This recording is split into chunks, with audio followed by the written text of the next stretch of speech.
Today we have Matt Rae, and Matt is a professional guitarist. He's a known Teleplayer, and I guess what can you tell us about that, Matt? First off, actually, how did you get started playing the guitar?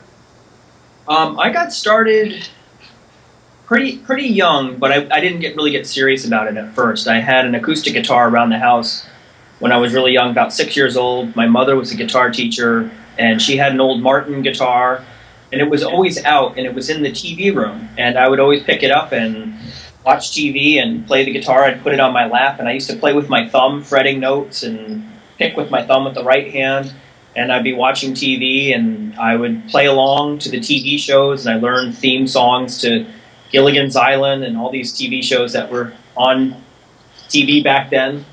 And then my mother wrote out chords for me one day, and she said, this is a D chord, this is a C, this is G, all the first position chords, and when if you feel like it, just look at them. And I used to just sit there and kind of take a look, and I remember the first time I played a D chord, I thought, wow, that's too hard. That's impossible.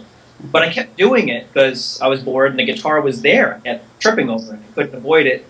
Picked it up, and then I found that I could get from a D to a C to a G, all these chords quickly, and I realized I could actually play some songs and play some Eric Clapton songs, and got my first electric guitar when I was about 14 years old, and from that day on, I've been playing every day and really enjoying it, and so that's about it.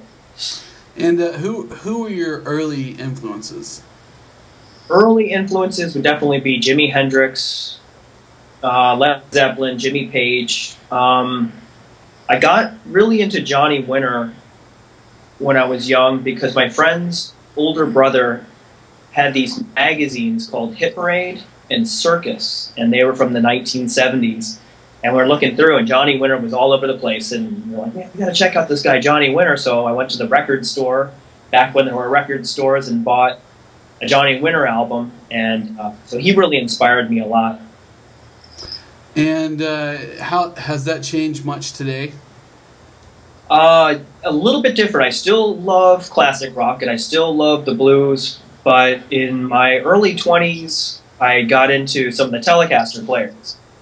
And I got into those guys through Eric Clapton, who's not a Teleplayer, but he hired a Teleplayer named Albert Lee to play on some of his songs, and I heard that, and I said, man, those are the best Eric Clapton solos I've ever heard. And turns out it was Albert Lee. So then I got some Albert Lee albums, which was not easy to do because you couldn't just go to a record store and find an Albert Lee album. We used to have to go to New York City, to Greenwich Village, to these shops that sold bootleg albums or rare albums, and we finally found, my friends and I found Albert Lee and got really hooked on his playing. And then through Albert Lee, I got into his influences, which were James Burton and all those old rockabilly guys who all played Telecasters. Right, and at what point during your playing did you decide, I think I'm going to take this a little bit more serious and see what happens?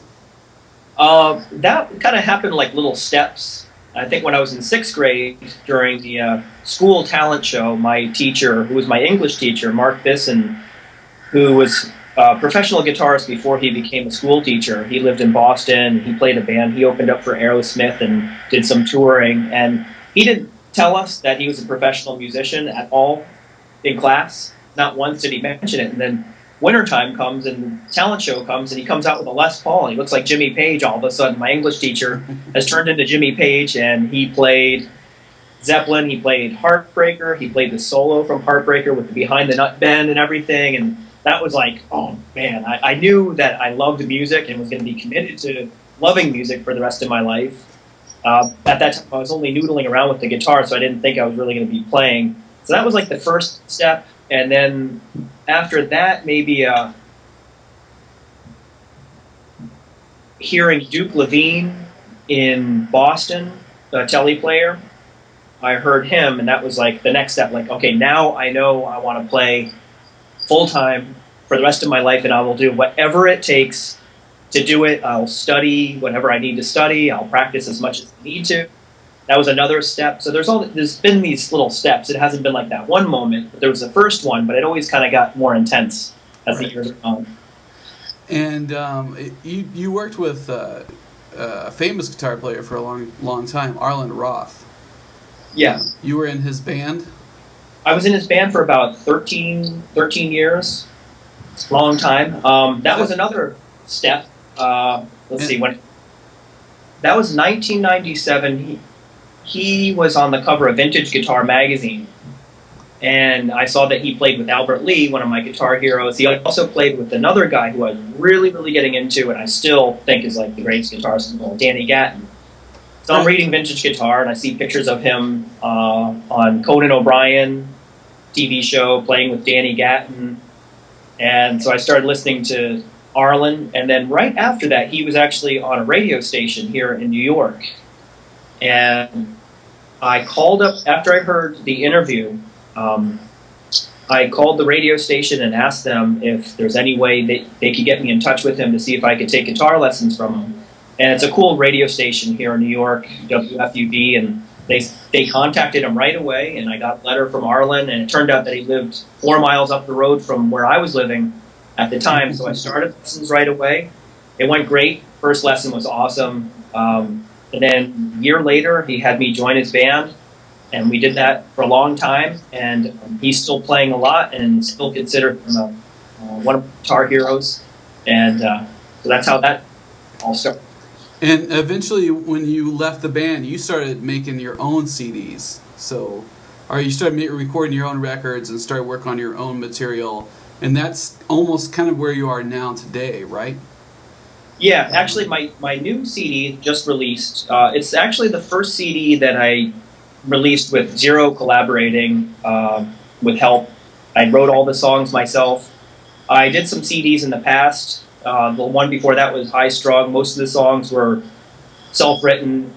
My first album, Twang, Arlen helped me a lot because the whole time I was in the Arlen Roth band, I was also his student. So it was kind of convenient because we could rehearse during the lessons and go over new stuff, and we'd work up cool guitar harmonies for gigs coming up.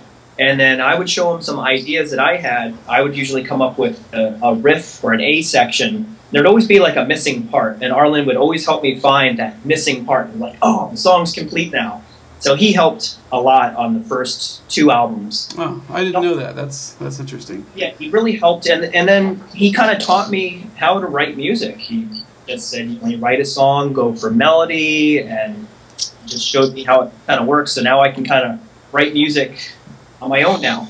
And you, for people who don't know, you do mainly instrumental music. Like, you're an instrumental teleplayer, which is it seems to be a small group of select people that will stick to that style of playing. If you would mind, can you just show us maybe just a part of one of your songs, maybe from your new CD, to really demonstrate kind of what that tele sound is? Okay.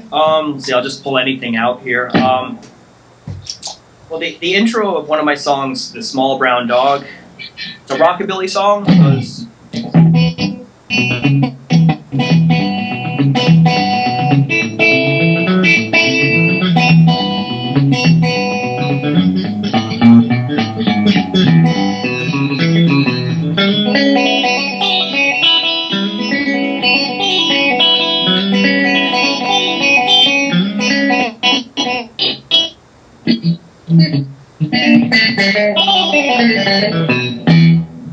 that's just what I'm doing there is I'm using on the lower strings and my fingers on the higher string. So I'm doing bass line, getting those notes on top, trying to mix them together, and that's called hybrid picking or pick and finger technique. It's real big in the Teleplayer. When you're writing your instrumental music, how do you go about doing that? One of the tools that I use are these looping pedals. I use a Boss Loop Station RC2, and looping means that you record a guitar part and then you can record it and it'll play that part over and over again, and then you can play over that. I usually start with a groove, and these pedals, they come in with a built-in drum machine, and you have about 60 different beats to choose from. And you got everything from a country beat to a funk beat, rock beat. So for example, on the new CD, the first song, Green Machine, when I wrote that song, I put the loop station on a rock beat, which is sort of like a Joe Satriani, Eric Johnson kind of groove. Some people call it the LA shuffle, drum beat. I just kind of kept that going, and I just started playing a bass line. I have a pedal here that can make my guitar sound like a bass. And I started playing a bass line, and then looped that, and then I had just opened up for Sonny Landreth. And so I was thinking, Sonny Landreth used a lot of open strings, a lot of hammer-ons up the neck, and I came up with this riff that kind of reminded me of something that Sonny would do. And I came up with the riff, and if I really like the riff, I'm determined to come up with another part and another bridge. So I might come up with a riff. That's all I do in the first part of the day, and then it's kind of running in my head. And I kind of, even though I'm an instrumentalist, I'm always singing the melodies of the song. No one's around, and I'll be singing it, and then all of a sudden I hear the next part that needs to come up, run down, get the loop station out, record the next part, and just one step at a time. And then before you know it, I have a song completely written. But sometimes it can take up to a month to complete one song. I imagine so. Yeah, that's. And you said you opened up for Sonny Landreth, and you also just recently, in the last couple of months, opened up for Johnny Winter. Yeah. And I remember you told me before that you had a lot of people, organ players, coming up to you and asking you about your organ sound. Yeah.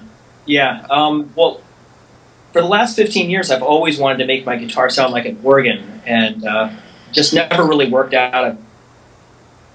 And some of the pedals that I got, they just sound like this. They don't really sound like an organ. I'll just put one on right now. To me, it just sounds like an underwater guitar. Just doesn't quit. So I got this octave pedal made by Morpheus. It's called a Morpheus drop tune.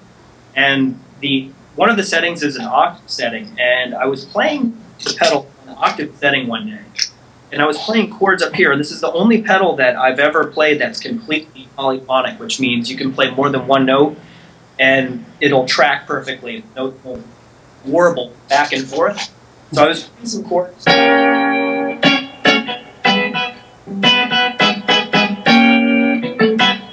Like a church organ. I thought, if I get the photosphere pedal and mix it together, I wanted to see what it sounded like. And all of a sudden, I had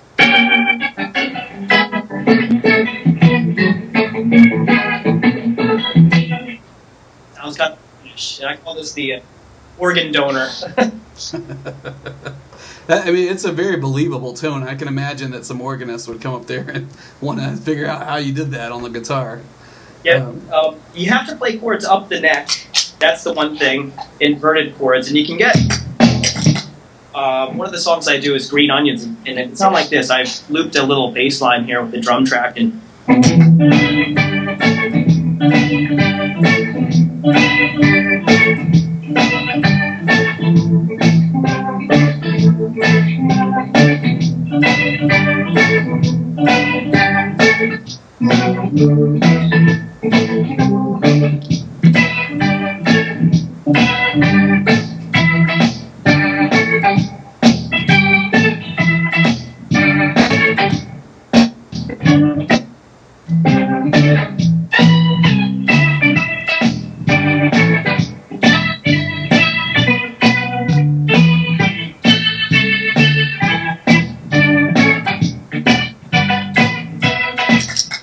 gives you the idea. Right, and so you teach online. You do Skype lessons. I'm one of your students. How if people want to learn more about you, where would they go? Well, first I have to thank you because you started this whole thing. I'll take a little credit for that, I guess. Yeah, you helped me do this. A few years ago, I started getting emails from people who were watching some of my YouTube videos and asked me if I did lessons through Skype. And I thought, well, Skype's going to be too complicated. I don't have a Skype account. I thought it would be really hard. And then I got an email from you, and I said, well, I'll give it a try. And I remember the first day we turned on our computers, and we couldn't figure out how to get the sound going. We're like, I can't. We had to call each other like, what? And we got it going. It was really easy. So I want to thank you for getting this going. And now I have students all over the world, from Germany, Australia, Finland, Nashville, Las Vegas, Florida, all over. And it's a lot of fun. We really enjoy it. And if anybody's interested, you can just go to my website, mattrae.com, and there's a thing, Skype symbol, and you can click on that and sign up for lessons. And didn't you started another site too, didn't you, for your Skype, or is that part of it? Right now, I'm going to start a whole new website just for guitar instruction. There'll be some free lessons on the website, and there's going to be some DVDs for sale, and I'm just starting to get going on that. And right now, I've been going into the studio, and I've been putting together a lot of lessons to put up on YouTube, free lessons, real quickie licks. I want guitarists to come home from work and just learn one lick that they can use. I think that's always fun when you can get like a useful, fun lick to play. So I've got about 20 videos up there, and over the years I've had some YouTube videos put up by other people, but I've never done it myself. So this is going to be my first time finally putting my own YouTube channel together, and the free lessons will be on there. So it's time for that.